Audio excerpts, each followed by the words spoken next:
Thank you again for joining. Once again, my name is Ellis Metz. I am with Gerard Phillips, Caton Hancock, a strategic communications firm that works exclusively with healthcare providers on high stakes matters. We're honored to be hosting today's webinar on the future of acute care, how to treat patients at home and get paid for it. We're really excited about today's discussion and excited about all the interest in the topic of hospital care at home. It's become even more important during these times, and so a lot of good experience here on the panel today, and we are very grateful to Contessa for putting this group together and to the Chartis Group for agreeing to moderate this discussion. We'll go ahead and get started. Just a couple of quick housekeeping notes. We will be sending a follow-up email to all who registered for this webinar that will include a recording of the discussion, the slide deck we use, as well as speaker bios and email addresses. So please be on the lookout for that and feel free to let us know if you don't get that. Secondly, we're going to start the session by presenting slides, and around the half hour, we'll begin panel discussion and then transition into a Q&A with these panelists. So at any point during the discussion, please feel free to submit your questions in the chat function on the right-hand side of your screen, and we will get those funneled to our presenters.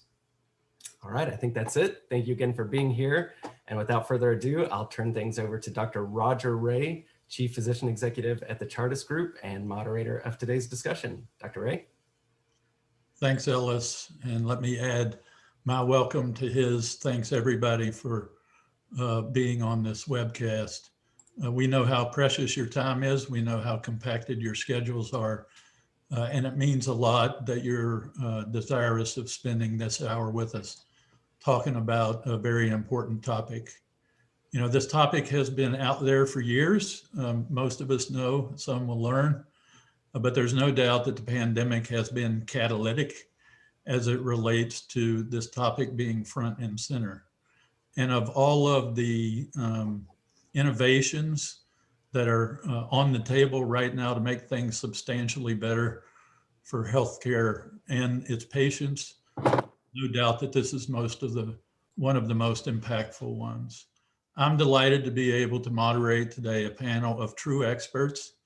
These are experts who not only know what's going on, but have done things that we all should take notice from. And I appreciate very much the opportunity to be in this discussion. As Ellis said earlier, we'll go through some brief introductions. You will have availability with the emailed out materials later for deeper bios on everybody, but we'll step through important elements that our experts know that it's important for you to hear. And then we'll get to some questions from me, and we certainly want you to contribute to the Q&A session. So as you go through it, listen for opportunities to send us questions. Next slide. So again, we're going to step through each of us and briefly describe ourselves, and then we'll get into the content of the slides. Again, I'm Dr. Roger Ray, Chief Physician Executive for the Chartis Group, and delighted to be moderating today. I'll now turn it to Neem. Hi, thank you all for joining us. I'm Neem Gandhi. I'm the Chief Financial Officer and Chief Population Health Officer at the Mount Sinai Health System in New York. Travis. Thanks, Neem. Good afternoon, everyone. I'm Travis Messina. I appreciate the chance to be here today and for everyone to participate. I'm the co-founder and CEO of Contessa, and we partner with health systems to help scale and launch hospital at home programs. So excited to be here. Dr. Murley.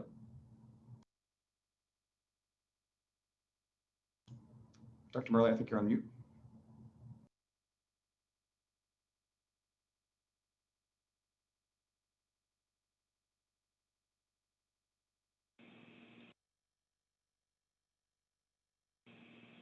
I think you're still on mute. There we go. If I learn the techniques, here we go again. So I'm Dr. Murli. I'm a nephrologist by training, and I serve as the EVP of Care Delivery and the Chief Strategy Officer of the Marshfield Clinic Health System.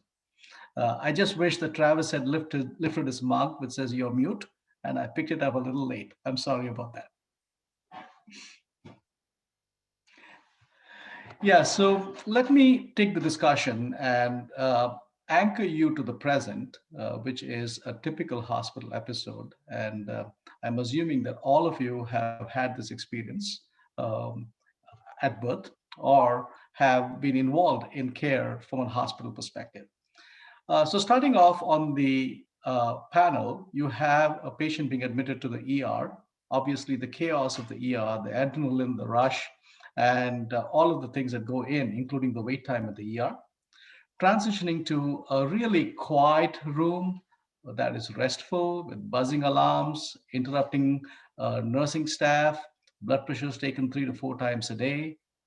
And then, oh, by the way, providing them hospital-acquired infections, increased risk for sepsis, potential C. diff, and then compounding that with delirium for patients who are demented, who are admitted to the hospital.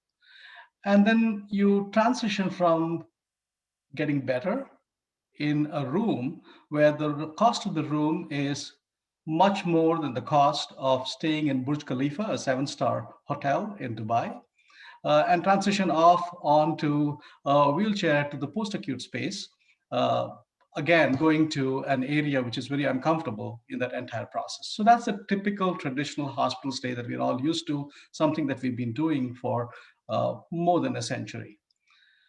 This is the hospital at home episode where you go through the same ER process. A decision is made for you to be admitted, and then you spend the rest of your time safely at home within the confines of where you are, amongst the folks that you know and who care for you, and amble in well-lit rooms as you recover with clear evidence that has been presented both by Mount Sinai, Marshfield, and others that this is going to reduce the cost of your stay. It is going to reduce the length of your stay. It is going to reduce readmissions, and more importantly, reduce ER visits. Overall, a phenomenal patient experience. Within our populations, a 22% increase in patient satisfaction to approximately 93% based on modified HCAHPS scores. Next slide. So how does this work? It is not any different than the traditional model where all sites of care admit a patient to the hospital, whether it is in the doctor's office, the ER, the hospital, or the urgent care. Once the patient reaches a situation where they require an admission, in the intake process, what happens is you go through a fairly appropriate screening and a decision to go ahead and admit the patient with the diagnostics to a hospital setting. And a chief nursing officer or a recovery care coordinator spends time addressing the safety at home and all the necessary elements, including figuring out if the patient would like to be cared at home. And then the patient is transitioned to home in less than 2 hours of their coming into the ER with durable medical equipment that is provided to them at their home in less than 30 minutes of their reaching their home. Once they're at home, after a physician has already seen them, screened them, diagnosed them, and started the process of a visit, subsequent visits are done virtually with remote health monitoring as well as customized treatment, including pretty much everything that you would get in a hospital setting. And what we are going to share here is our experience as 2 organizations that have worked very closely with Contessa in transitioning these patients safely to home, and our ability to decant almost about 20% of our inpatient beds to home, something that Niam will talk about in his role as a Chief Financial Officer. Niam, all yours. All right, thank you, Dr. Murley. What I'll do here in just these next 2 slides is give a little bit of a cliff notes of how the hospital at home program has evolved for our organizations, notably we could start this slide much further on the left with the original development of the hospital at home program by Dr. Bruce Leff and some of his colleagues at Johns Hopkins over 30 years ago. I think one of the challenges, and Travis will go into this a little bit later, was that there was never really a payment and an operating model to scale hospital at home. The clinical model has existed, and so in 2014, Mount Sinai launched our hospital at home program through an innovation grant with CMMI. Taking care of Medicare fee-for-service patients in that model. But part of the explicit charge of the CMMI grant was to think through what a payment model would be. and work to develop it in such a way that it could be scalable. Both Mount Sinai and Marshfield in 2016 submitted PTAC proposals. PTAC was the advisory council developed to help with physician-driven value-based payment models under CMS. And in 2017, Mount Sinai partnered with Contessa Health to scale and operate our hospital-at-home program more broadly. We brought in the ability through that partnership to contract with multiple private payers across Medicare Advantage, Managed Medicaid, and commercial, so that this wasn't just a siloed program that was available only to Medicare fee-for-service beneficiaries, but was actually available more broadly as well. CMS actually for several years then kind of paused the program when the innovation grant ran out. We were no longer able to take Medicare fee-for-service beneficiaries. But in 2018, we published our findings through the CMMI grant of numbers similar to what Dr. Murley shared, a 15-ish% rise in patient satisfaction, half the readmission rate, and of course, no hospital-acquired infections. You're not getting C. diff in your home. And so great outcomes on the clinical side, patient experience, and on the cost side as well. And that's part of the reason why we continue to be excited about the program. If we can deliver true acute care at 20 to 30% less underlying cost, then we can really have an impact on overall healthcare cost and outcomes in the country. Of course, in March, as you all know, COVID hit. We began evolving our hospital-at-home model to address the COVID surge. In March and April, New York was completely overrun with COVID. We needed every free bed we could possibly have to deal with the pandemic as it was rolling through our community. And so we used the model for COVID-positive patients as well as for other patients who needed to be treated safely in the home. We admitted our program's 1,000th patient over the summer through that program, and then over the fall started working with CMS to develop a strategy that would allow us to extend these services back for our largest payer, Medicare fee-for-service. So the CMS response to COVID then kind of lines up with these with the last few points that I raised. As the first COVID deaths started to occur, CMS very quickly moved and issued their Hospitals Without Walls waiver in March. There were some components of that allowed for expansion of home-based services. That's when we launched our early discharge program to take patients who may have a 6-day length of stay and have them finish 4 days at home, 2 days in the hospital. But it wasn't quite set up for true acute hospital care at home. There were some additional waivers that needed to be done at that point. And in October, we started working with CMS along with some of our other colleagues on what the specific individual waivers would need to be in order to allow for true acute hospital care in the home to happen during the duration of the public health emergency. CMS issued those waivers towards the end of the year, and many organizations quickly took them up on that and are beginning to scale the program as we deal with the continued impact of the health emergency here. Perfect. Thanks, Neem. Thanks, Dr. Murley, for the overview as well. So as we think about it, where we go from here, as Nia mentioned, they had an innovation grant. The Marshfield Clinic, as Dr. Murley mentioned, had launched the program with its own health plan. But the biggest opportunity exists when we have the ability to treat Medicare fee-for-service beneficiaries. And as Nia noted, the day before Thanksgiving, they issued the waiver program, which enabled health systems to do that. And I think the analogies that a lot of folks can draw upon are very similar to other models that have taken place in the recent history, whereby once Medicare created that precedent and began reimbursing for the program, providers then realized we can apply this model to a significant portion of our patient population. And by doing so, that gets increased comfort with the provider universe. And then once the providers have that increased comfort, they are willing to offer it to a number of their patients. And then lastly, patients obviously will overwhelmingly accept. As you can see on the left-hand side, the Gerard team conducted a study and did a survey to see if you had the ability to receive hospital level care in the home, would you take it? And you can see that about 80% of the patients or the survey respondents indicated that would be the case. I'll tell you that lines up pretty closely to the experience that both Mount Sinai and the Marshfield Clinic have. When offered the program, over 90% of the time, patients overwhelmingly accept. And now in looking at this, and it's been a couple of days since I last checked it, but I believe at the end of January, you had 46 health systems across 26 states that had signed up for the CMS waiver program. And that's great. It allows them to treat these Medicare fee-for-service beneficiaries in a time of true need. It helps them, create capacity when they are experiencing surges.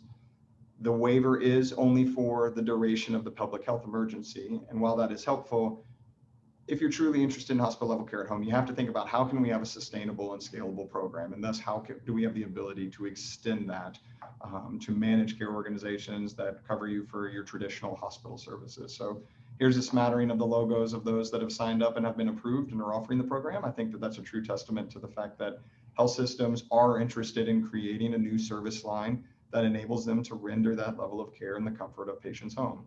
Again, the analogies that I referenced, it's like when Medicare approved ambulatory surgery centers to provide services in the late 70s, there became increased adoption. When hospice became a benefit that was covered in the early 80s, there became increased adoption. All services that provide a great outcome for patients and beneficiaries, and hospital at home is hopefully going to be another one, and with Medicare's new waiver program, and hopefully it sets the precedent going forward. So now as you look going forward, and I'm excited to get into the discussion here in a minute, creating a truly sustainable program where you can receive reimbursement from health plans and then operate it in a scalable manner requires certain things. And I'd welcome Niam and Dr. Murley to jump in here. I'd touch on two quick things. First and foremost is the managed care piece. Prior to Contessa, no national payer had ever reimbursed for hospital level care in the home. And I think it's important to denote what truly is hospital level care. These are patients that have failed ambulatory treatment. When they show up, they meet the health plan's requirements, either through MCG or interqual, to be admitted to the floor. And there are a number of complexities that come with trying to take what was historically rendered in an inpatient setting and reimbursed according to that inpatient manner, and now shifting that to the home. And so making sure that you do that in a regulatory compliant manner, but also in a structure that incentivizes a health system to do so when they're not at capacity or they don't have full risk is really importantly. And secondly, I'd touch on the technology. You now have to mirror the turnaround times that you meet for services on your gen med floor or in a gen med bed or your med surg floor. Being able to replicate those services, which as according to the CMS waiver application, you have to be able to have a 30-minute turnaround time. It's very difficult, be that in Manhattan or in rural Wisconsin, to make sure that you can get infusion drugs, caregivers, oxygen concentrators. And having a platform that can help manage those logistics is extremely important. Obviously, there's a number of other things, perhaps, Niam, you can comment on the financial aspects given your role, or Dr. Murley, happy to have you jump in here. But obviously, there are a number of things that enable you to take it from a pilot-like structure to a scalable structure such that it has meaningful adoption within your system. Yeah, the only thing I'd add here is on the finances side, it kind of ties to the managed care piece. One of the most common questions I get from other hospital executives is, wait, so you're taking things out of the hospital. That's where we make our money. And I think it's actually really important to think about it from the standpoint of, from a day-to-day kind of operating revenue standpoint, this is not hospital avoidance. This is hospital replacement. And so to Travis's point, these are patients who truly do meet inpatient criteria, and the rate that you're paid is commensurate with that. And a lot of the cost is still there when you're sending, nurses to the home, having physicians engage with the patients, durable medical equipment, all those things. And so this is not avoid the hospitalization and, get 50-50 shared savings on what you avoid. This is, appropriate payment for the services delivered. And then the other piece I would mention is, if you think about we look at it from a long-term standpoint of if we can scale this program in an increasingly broad manner, the next time we're out of capacity and need to explore, adding a floor to a hospital or building a new tower or adding units, we don't have to do that. And I'm sure it's similar in many of your other markets, but in New York, the cost of a hospital bed is about $2 million. If I can avoid that $2 million by having a variable cost hospital rather than a fixed cost hospital, which this is how we view it. We view our hospital at home program to be our 9th hospital. Then that's a much more capital efficient hospital to have long term than any of our 8 others. So I think the other point, Neem and Travis, is some of the questions that I've been asked over and over again in the last about 3 or 4 years is, should we buy or should we build? We have all of those pieces. Can we put them together and can we run that ourselves?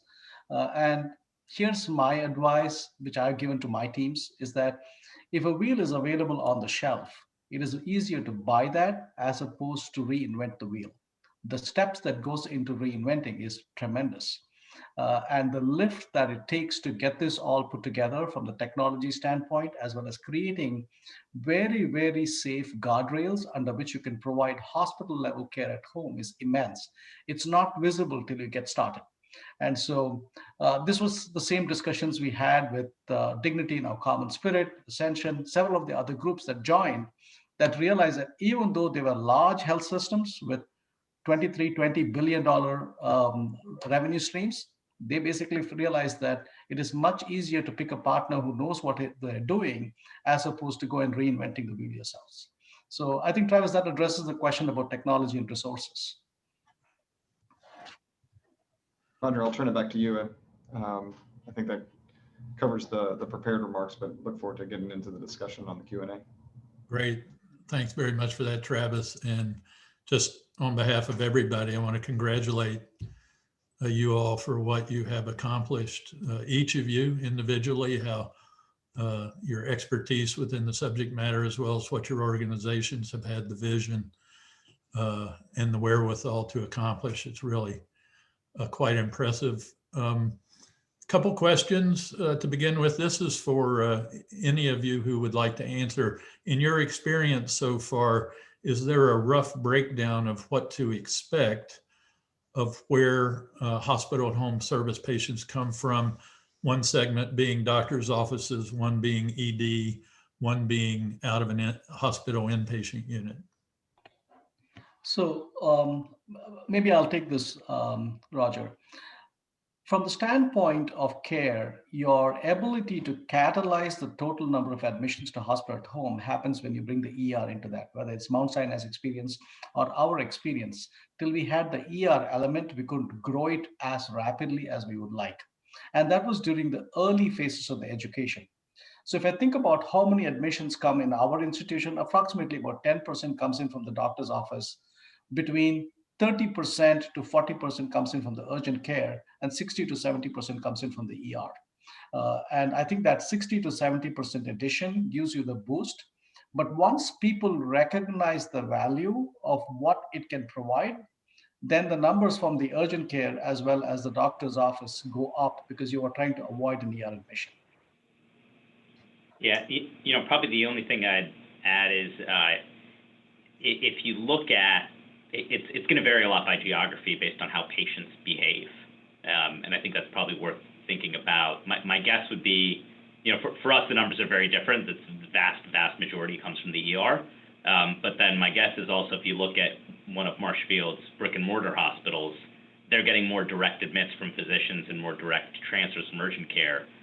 Whereas in Manhattan, it's just not the way patients access care. And so I think there is you should expect to see probably a little bit of a shift towards other sources rather than just the ED relative to what you have in your market generally. But it's probably going to mirror a lot of where your in-hospital utilization shows up from, because fundamentally, it's not like the patients are kind of actively picking a hospital at home before they realize they need to be admitted. So wherever that admission decision is being made, that's where you need to get into the process and say, hey, rather than being in that first slide that Dr. Murley showed, the unpleasant before slide, here's the pleasant after slide instead. Right. Thanks, Roger. I'd add 2 quick things if it's okay. Obviously, one of the main goals is to help reduce the total cost of care. And so when working with CMS to design the waiver program, they made it very clear that you can only admit a patient into the Medicare program either from the ED or from the floor of a hospital. because we don't want to take those patients that can be treated in an ambulatory manner and put them in a hospital at home program, which in the Medicare's case, they reimburse according to the full DRG, and so that would ultimately bear the full brunt and additional costs. So I think that's important to remember as well. Sure, great point. So Dr. Murley, I might ask you, you've been at this a long time, and part of each of you really, your shared experience is our opportunity to learn from it. What do you think has surprised you along the way, either good or bad, as it relates to something you went through that you wouldn't necessarily have seen coming? Yeah, I think the fact that the model itself was defined more than 3 decades ago from Bruce Leff and his group, and has been put in place in Australia and then repeatedly substantiated by evidence from the work that Mount Sinai and others have done, there was no lack of clarity that this was going to be a very effective and a safe model of care. However, when we went through the process, I think what shocked or surprised me most was how deeply entrenched we in the healthcare systems are with legacy opinions and legacy beliefs. And this is across, whether it is CMS, CMMI, whether it is the state, whether it is the physicians, whether it is the staff. It is pretty much so deeply entrenched that we don't want to move off to do something innovative because we see that as a risk, even though the data suggests that it is otherwise. So that's probably the biggest issue that I think is important. And I smile when people talk about leading change and the fact that we would go the way of the dinosaurs if we don't adapt. I find us incredibly difficult and focused on not adapting when we know that the data is very, very strong in terms of providing safe care for patients at home in the comfort of their home. So that I think is the biggest barrier, Roger. Thanks. Any comment on that, Neem? Surprises along the way? No, I mean, I think Murley's point was spot on. I think that I've been impressed with how once everything fits together, and that people who were initially resistant to the idea get it, how much they get it. And I think that's our ED docs, our hospitalists. When we started the CMMI grant, I mean, our leaders of the program would talk to them, and they'd look at them like they had 2 heads. And now that they get it, and our ED chair loves it, and is really beating the drum on, all right, great, this is real, this is happening. And so if you can get over that first hump of people seeing it, I've been impressed with everybody, kind of getting the right down home momentum to grow it.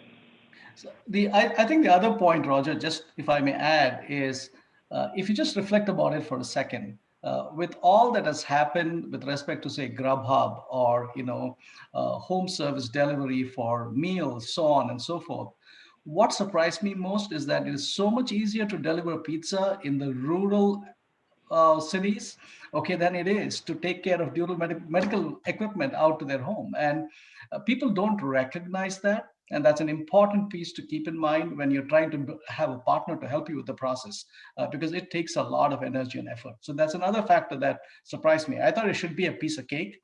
Well, I'll tell you an interesting story, and I think it's an important story. And Travis will cringe when I tell the story before. So this is back in 2016.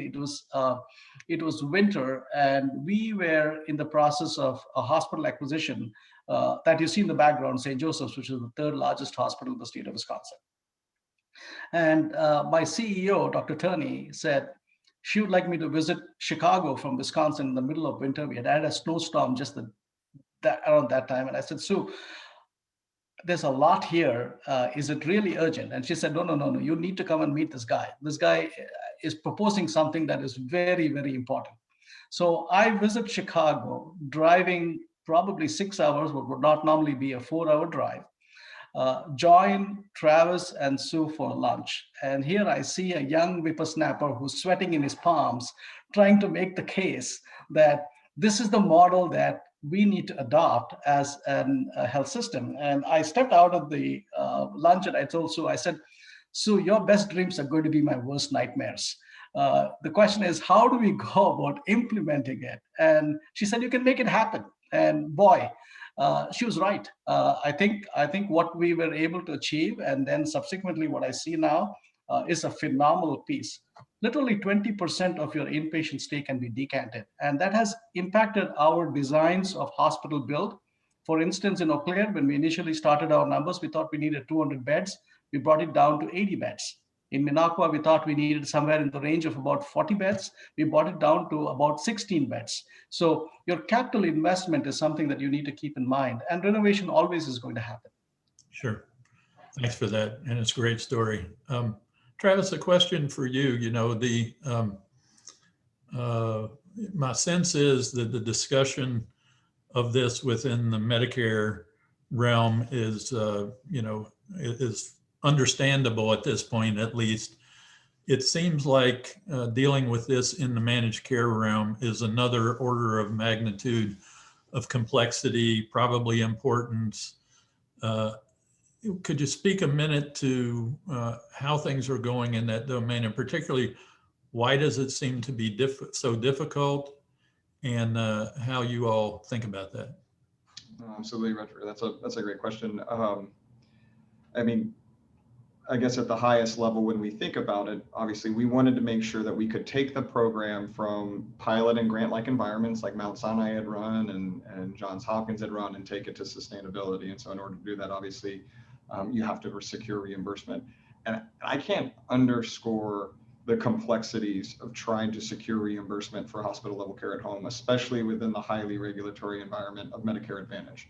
If you look at your different financial classes as a health system, from commercial, managed Medicaid, and more broadly called the Medicare population, the prevalence rates of conditions that you can typically treat in a hospital at home program are not that high in a commercial population. Younger populations don't typically experience these types of conditions. Not to say that they don't do so, but it is very infrequent. I would say on the managed Medicaid side, you do see these conditions quite frequently. The challenge becomes, is the home a suitable environment, not just for the patient that's receiving care, but also for the provider that would be rendering the care. And so that leaves you with the Medicare population, which is clearly the greatest opportunity for hospital level care at home. Prior to this Thanksgiving, we didn't have the ability to treat Medicare fee-for-service beneficiaries. And with the increasing adoption of MA, it seems like a great way to continue to demonstrate the efficacy. So just to talk about a couple of things, like it took Contessa several years to figure out how to make this work within the confines of an MA plan, but more specifically within their existing benefit design, which we have done in every single market. Because if not, if you don't have it as part of the bid, which is due in June, then you're waiting 18 months before you have a chance to do it again. And so some of the things that come into play are, is this an inpatient claim or is it an outpatient claim?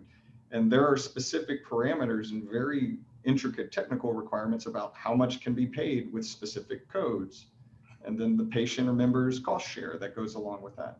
And if you send a nurse into the home, those benefits are aligned to those codes. And so I hate to keep on bringing all these technical elements, but this is what makes it difficult. Because if a nurse goes into the home, is it a home health visit or is it not a home health visit? And those benefits typically have a limits on the number of visits. So these are all the types of things that have to go into making sure that it can be done so in a compliant manner. And so I think that those nuances all contribute to it. I mean, like I said, it took us several years now that we have that cadence. And hopefully with Medicare setting that precedent, you'll see more MA payers or more managed care payers adopted going forward. So hopefully that helps answer your question. That's great. So a number of questions have sort of focused on what I would call considering the risks element of this, right? And that divvies up into a couple different sorts of risk. But let's start with the clinical and the operational side of risk. I would imagine that early on, obviously, as an innovator, you consider a great many risks and how to identify them and mitigate them, or et cetera. I'm interested in any of your thinking about clinical and operational risk, particularly, are there some that might be perceived to be, which really don't turn out that way, and others that are, they're legitimate risks and they need to be managed, and we have processes in place to sort of manage. You mentioned the timeliness of things operationally is a big deal, but there may be others. So any of you who would like to comment on how you're currently thinking about risks? Yep, maybe. Um, I'm sorry, go Travis, ahead. go first. I would say, Roger, just from an operational risk perspective, so obviously we're partnered in Wisconsin and New York. No differently than an acute care system has its emergency protocols and disaster planning procedures, you have to have the exact same type of operational protocols for a hospital at home program. So in Wisconsin, we have to account for snowstorms that block the roads and prevent the ability to get infusion drugs and caregivers. And our partnership in South Carolina, we've had hurricanes come, which I know me and the Mount Sinai team experienced that, I think, with Hurricane Sandy. So those are operational challenges that are very real and that you have to account for. And so when you have all of your patients dispersed in geographical area, that is a risk that is quite complex to manage. I think the other pieces to keep in mind is lab services. What is the turnaround time after a collection of blood sample to have a stat lab, for instance? How far should your home be from the hospital so that you can actually make sure that that kind of care is available in the event patient's clinical condition declines and they require a hospital level support? What kind of services need to be available from your physician side of things as well as your support team side of things with respect to care? So there are multiple different elements from the standpoint of risk, and then the regulatory elements that Travis shared is not small, because you might have the federal regulations that help you, but you also need to overcome the state pieces as to how that is looked at. So for example, in the state of Wisconsin, home is treated under the home health regulations, where the hospital is treated under the hospital regulations. And when you're transferring a patient from a hospital in that same DRG to provide care at home, you need to meet both regulations. So the investigations that happen from a risk standpoint at the state and the Medicaid level will be happening on the home health license. Rest of it will be happening on the hospital license. So there are those elements that you need to keep in mind. And then the billing pieces and how does that streamline, and then the documentation and making sure that the existing documentation that you provide is seamlessly available to your physician so nothing is missed in terms of clinical care are some of the other features. I think the one feature that's not there is the fire safety codes that you have in a hospital setting, where you have the 2-hour, to some extent meaningless fire safety codes, okay, that don't have that much of an impact. But as I said, we are entrenched in legacy, and if the country needs to innovate, they need to really think about what it is as a box 3 strategy as opposed to a box 1. One small thing I'd add, or kind of a general point I'd make related to Dr. Murley's comment about labs or some of the other points that Travis brought up on operations. The clinical skill set, whether it's physicians, nurses, or technical skill set, if it's DME or home infusion or whatever, those all exist. We do all of these things in the home at various times. The operating model does not exist, right? So home infusion, every health system on this webinar orders home infusion. How many of you order, 3 a day within a 1-hour window? Your home infusion vendors don't know how to do that. That's an operating model that they don't have. So when we stand up the hospital at home program, we talk to them, we work through that, we set the service level agreements. It's kind of piece by piece by piece. In the same way, Travis gave the example of ambulatory surgery centers as a good corollary, and that's the one that I always use as well. We know how to do sterile processing in our hospitals for our ORs. When you set up an ambulatory surgery center, you don't do sterile processing, you contract for it. Well, there's an entire industry that exists to service that. And the rest of the industry doesn't exist to service hospital at home at scale. All of the piece parts are there, but it needs to be stitched together into a common operating model. And your partners or your vendors, or if your health system that owns those pieces, your subsidiaries, need to work through all those operational changes to do DME, to do home nursing, to do home infusion, to do portable lab, portable imaging, all in the way that hospital at home is needed, rather than in the way that home care or house calls needed. Great. And I think the elements of home safety and then the social determinants of health, appropriateness of care in that home environment, all of those are risks that you need to keep in mind and have a partner who's able to help you with that. Great. A related question, which sort of turns that discussion strategic. If you think about the overall healthcare ecosystem in a community and various, organizations competing in different ways for different sort of pieces of that, one can imagine an emerging flow, which would be patient to independent doc or patient to urgent care not affiliated with the system, and a decision right there, hey, this is a hospital at home, whose do I work with, right? And some incumbents could see themselves now not in the flow of something that yesterday, get to the ER, get to a direct admit, they were in the flow of. So it seems like that you do it, how you do it, and how well you do it eventually becomes, a competitive advantage, and certainly a competitive risk to manage. Have you seen that yet, or do you believe it's coming? Certainly makes sense to me that it's coming. I think the genie is out of the bag. So when you think about scalability of hospital at home, right, Roger, what were the limitations? The limitation was telehealth. People were not using telehealth. Right now, the telehealth genie is literally out of the bag. CMS is looking at total cost of care. The cost of care piece is well addressed from this standpoint. When we went through the PTAC application, and Neil will remember this, we were grilled about those elements. If you are going to take an alternative payment model at a national level, how do you make sure that the middle person who's managing that really is able to manage quality and outcomes from the standpoint of safety? And I forget, it's post-traumatic stress disorder to remember that whole PTAC grant piece. But we went through that entire process with them. So I think it is a differentiator. The fact that this is adopted, at least with Contessa, I think we're now covering 16 states, and major health systems have joined on because they think that this is the way future of care is going to be provided. I think that that's almost going to happen now. 4 years ago, I called that as a nightmare. Today, I think it's the best dream that has come true. Okay. Thanks for that. One quick question in the clinical domain. How much has yet come into the flow from a behavioral health point of view and hospital home? Is there application there yet? Is that still to come? Where are we?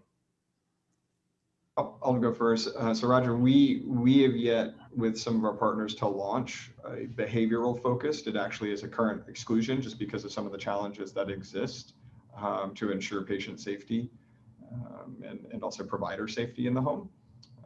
However, the way in which Contessa and its partners are looking at hospital at home, it's no different than it is a service line strategy, and how can you apply that service line strategy to different modalities? And so there's a constant evolution. There's the logical medical conditions. There was an expansion to oncology services, and so I think that with time you could see that, but at present state, we don't currently offer that. Dr. Murley or Neem, I don't know if there's any other thoughts you guys would add. No, I think the regulations for inpatient site level care is significant, and that is something that we need to keep in mind. In addition to the fact that if there's a suicide risk, the need to be able to manage that is also significant. So we haven't ventured there, but it is certainly something that we need to keep in mind. But when I think about bread and butter, Roger, in addition to behavioral health, patients who come into hospital observation beds, right? You don't know the diagnosis. That's a huge population that you are not being paid appropriately for, that are still consuming a lot of your resources on the expense side that can be better managed at home. Patients who are transitioning to palliative care, and Neem's team has already announced that, I think yesterday or day before, in terms of what they're doing with respect to home palliative care. That's a phenomenal area that needs to be considered. And all of that is really focused on how do we address the variation in cost and how do you lower the total cost of care for the patient, looking at it from a patient's perspective as opposed to looking at it from an institutional perspective. And I think ultimately it's the consumer who's going to win. So, Gotcha. And Roger, I'm sorry if I could jump in here for a second. I wanted to go back to your prior question because I thought of something that was really relevant in terms of urgent cares or independent practices. I mean, Humana just, I believe, last week announced an initiative whereby they will offer hospital at home services to their members, and it is focused on community-based admits or origination for those patients, if you will. And when you look at that, whether it's the health plans wanting to do this themselves or delegated risk groups, I mean, you've got the Oak Streets of the world and the IORAs and things of that nature. They are going to want to avoid that. And so if you think of those models, those are highly disruptive to health systems. So I think it says something about, you know, the Marshfield Clinic, Mount Sinai, and all those that are adopting hospital level care at home, because you have to be proactive in trying to identify those abilities to admit from those sites, because I think it will happen, because it will change the consumer's preference once they know it's an option for safe, effective care. So Travis, a question for you. I know you're right in the middle of these discussions, and even ones you're aware of the entire space. It seems early on there becomes a discussion around the make versus buy versus partner set of choices. You know, what guidance would you have for you know, those on the call today about maybe how to think about that conversation, key takeaways that you usually see from that conversation, that sort of thing? Absolutely, Roger. I mean, I'll just be totally blunt. The number one question we get, and we get it every single time we meet with someone, is why on earth should we partner with you as opposed to build it ourselves?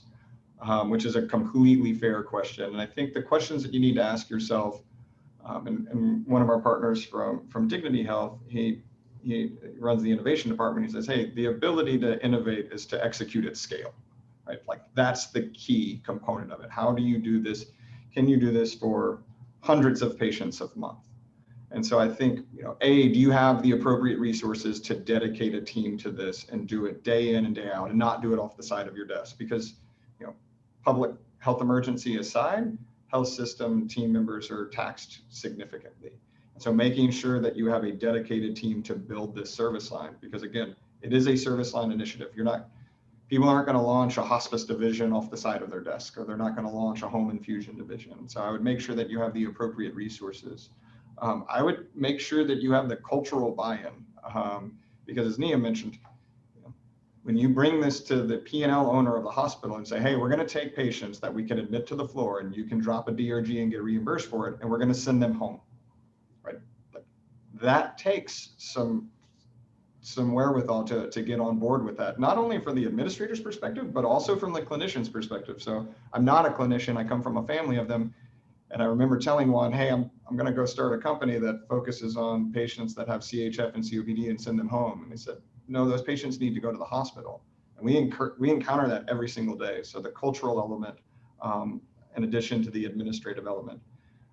And then lastly, I would say, you really need to make sure that your team has patience, because the analogy that I've also used, and I think this one's highly relevant, to use a Teledoc example, it took them 12 years to see their first 1 million cumulative patients. It took them another 2 years to have their first 1 million visit year, then a year to have a first 1 million visit quarter, and then this past year they had 1 million visit month. Right? Like, that took a long time. Now, clearly with hospital at home, we hope the adoption curve is a lot quicker than that. But those are the types of things that you need to incorporate when you are defining success, and be honest with yourselves when you ask, you know, whether or not your system is ready for this. I do think that given the change in consumer preference and what they now know is capable to be received in the home, that adoption is going to be, you know, rapidly increased. So, you know, we're not going to have kind of the 20-year lag time that you saw with telehealth. And so those are kind of 3 key areas that I think that you should focus on. I'd put a fourth one in there too, is your ability to do so in a financial structure that makes appropriate sense. Because if you just want to do it on a discounted DRG basis, that only works if you're at capacity and full risk. And for the risk-bearing entity, you know, you could be hurting them in the long run, because if you have a lower unit cost, but your total cost goes up, you know, making sure that you can appropriately take on those negotiations and reimbursement establishments, I think that's appropriate as well. Sure. So Roger, if I may, I think one thing to keep in mind, and Travis mentioned the analogy of Teledoc.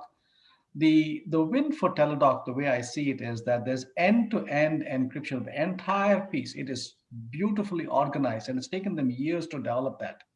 And it takes a lot of effort for us to stumble over each of those steps to design that within your own organization. And so in that buy versus build piece, that is something to keep in mind. Would you want to execute right off the blocks, or would you want to just spend your time talking about it, figuring out the different steps, going through a process improvement and a continual improvement process before you can get to that first stage? Then identify the problems and go from there. Uh, my thought is the fast and furious leaders always take the bullets. And whether it is Mount Sinai or Marshfield, we've taken the bullets. We know what works. And it's not very often that you're going to have a Neem or a Murli come here and say, Travis is not a vendor, he's a partner and somebody who collaborates with us. And that, I think, speaks for itself from that standpoint. Neem, let me know if you see it differently. No, I agree, and I would say from a, you know, putting my CFO hat on here, you've heard from us, you know, kind of what it takes to build it, whether you're building it in partnership or on your own, right? There's a fair amount of effort needed. This can't be a science project. If it's a science project, it will fail. There's no way. It needs to be an important core initiative, which means it needs the investment commensurate with a really important core initiative. Well, anytime we take on a really important core initiative in our organization, we go through a build by partner assessment. And so you have to do it the same way. I mean, we do our ambulatory surgery centers in partnership. We do certain types of primary care models in partnership. There are other ones where we say, no, we think we're the best at this and we're going to own the whole thing. There are other places where we've made acquisitions to get into spaces. And so I think I don't mean to be reductionist about it, but I think it needs to be examined like anything else. It's not an off the side of the desk thing, though, and I think you've heard all of us say that. And so if it's an off the side of the desk thing, well, then of course the answer is always build, because if it's a science project on the side, just build it. But if it's really going to be core to your operations and strategy, do the assessment and figure out what makes sense for your organization. Sure. So a lot of talk about the services from the provider side and the partnership side, so to speak, but this is hospital at home services. So the home obviously plays a role in that, right? And who's at the home? What is the home physically really? What resources are or aren't available? Could you just give us 30 seconds on how you assess that, and are there minimums you won't go beneath because the program won't work, that sort of thing? Marlene, you want to take it or want me to take it? Yeah, I think you can take it, Travis, because there's a lot more here. Yeah, absolutely. So Roger, I'll try and do this briefly. So basically all the services that you have on the floor, you have to replicate in the home. So you're providing infusion services, lab services, DME, plain film imaging studies. You have nurses who are doing vital sign monitoring. You are having rounding by hospitalists who, again, are seeing their patients in a cadence that is commensurate with what they do when they round on patients on the floor. In the event that there are complications, you have to have the ability to escalate that patient no differently than if they go from a gen med bed to the ICU. I'm sure I'm forgetting a couple of them, but generally speaking, any service that you would receive for the treatment of a medical patient on your floor, you're having to render that same level of care in a timely manner, as Nia mentioned. You have to have nurses there when they present at home. You have to have infusion services within an hour. If you have stat labs, you got to have the turnaround time commensurate with the order set by the admitting hospitalists.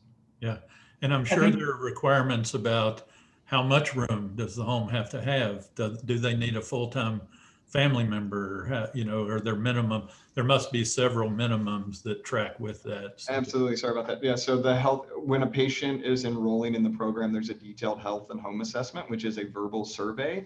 When the patient is transported home, the first thing that is done in the case of New York, our paramedics partners, they verify that before they release the patient to the nurse. In Wisconsin, we do the same thing. And so you're ensuring that it's a safe environment for the patient as well as the caregiver. Do they have running water? In New York, if you have a CHF patient and just because they live on the 5th floor of a walk-up doesn't mean they're excluded. But if it's the 5th floor of a walk-up that doesn't have air conditioning in the middle of a summer and they have CHF, these start to be complicating factors. And so you have to verify those elements. You don't have to have a caregiver in the home. They have to be able to meet specific acts of daily living. And if not, then we do require spousal support. Some plans, depending upon their benefit design, enable a home health aide to be present to assist with those in the event that there's not a caregiver. So all factors that go into the health and home assessment. Great. Roger, what is probably not visible here is that you're relying on virtual health, and virtual health is not easily available in rural America. Broadband coverage is rather spotty, right? So that's another important element that you have to keep in mind in terms of the data transmission. The biometrics, which is another factor that requires some degree of education and knowledge from the standpoint of the patient or the patient's family to be able to relay that information when they need help. So there are multiple things that go, but like I said, it's post-traumatic stress disorder, because that's precisely what the PTAC committee grilled me, over hours to address that element. Right. And what struck me over and over and over again during this conversation is, look, it has broad applicability. It needs to be scaled. It should be a patient opportunity everywhere. And yet, if you go marching into this space, you better know what you're doing. And so that just, it comes out in a number of different ways. So we're down to about 30 seconds apiece, maybe, for each of you to leave the group just with a parting thought based on the conversation. It's been great. It goes quick. We knew it would, but we're so grateful to you for sharing your experience and expertise. So maybe Dr. Murley, 30 seconds with anything you want to leave us with. No, I am really grateful. I am honored to have met the Contessa Group, and like I said, that was the most valuable piece, and they have helped us with the entire education elements. And from a patient perspective, it has been a huge differentiator for us. It's amazing when you have a patient tell you that, hey, I had the best healing at home, or this is the Cadillac of all healthcare. I never believed that this was going to happen, but this is how care should be provided. So it has been a phenomenal journey for us and a wonderful journey. Great. Niam? Probably the only thing I'd add, we had a lot of discussion about what's hard about this, and but I want to come back to your point about it should be scaled. It's great. The outcomes are, every place that's done it, the outcomes are fantastic because it really is the way care should be delivered. And then to the point about broad applicability,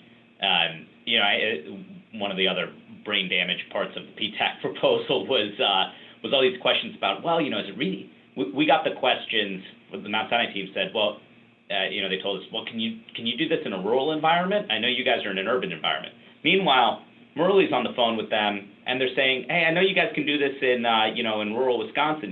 Can this be done in a tight urban setting? It's like, well, yeah. I mean, you look at the screen behind Dr. Murley there. We don't have that much green in like our entire city, right? There are no two geographies that are more different than Marshfield, Wisconsin, and Manhattan, and it works in both, right? And so I think that's important to note that, and it's different. There are different things. They do more virtual. We do more in person. They have to deal with broadband availability in certain areas. We have to deal with it in different ways. So the solutions are different. The problems are the same, and it really can be scaled as long as you're willing to put in the effort to scale it in your market. Great. Travis? The only thing that I would say is, in the event that Medicare stops reimbursing for this once the public health emergency ends, I would still say that it is a viable option, because we now have 20 health plans reimbursing us for this program, and more health plans are calling every single day to know that this is a viable option. So go through that assessment and engage your local payers, because that is what will ultimately drive adoption. And so I think that in the event that goes away, there still is an opportunity to scale it, because we were doing it before Medicare paid for it. Obviously, it makes it a lot easier, but it is still a viable option, even absent Medicare. Great. So as we bring this to a close, just a couple comments for those on the line. There will be a follow-up email, as Ellis mentioned earlier. You'll have access to full bios. You will get the slides. There is a recording of this, which will be available as well, and other follow-up materials. Fair to say we had a great number actually, of questions, good, smart questions we didn't have a chance to get to. And so we'd love to have the opportunity to figure out how to follow up with some of those. It's been a great and important discussion from you all. We very much appreciate you doing it. And for those who attended, we appreciate your time.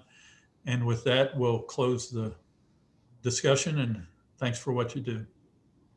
Thank you, everyone. Thank you.